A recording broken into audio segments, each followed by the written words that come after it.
Hello, in front of me I've got Vgate iCar Pro 2S. In this video I'll show you how to download and update firmware of this device.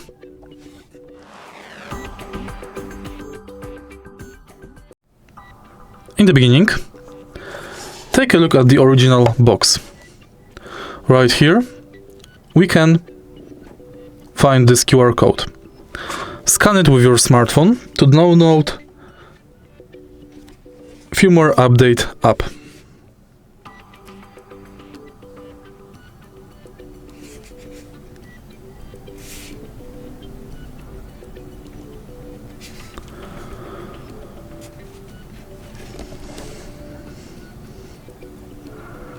Select iOS, Google Play or Android. Install this app and open it. Now, make sure that your device is connected to the car and the ignition in your car is turned on.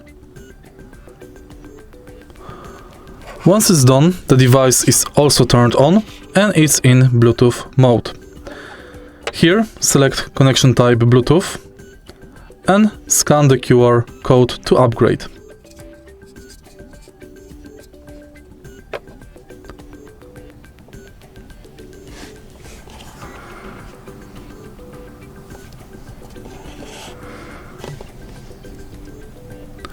Next, select download and it's done. If you find this video helpful, please leave like, comment and subscribe.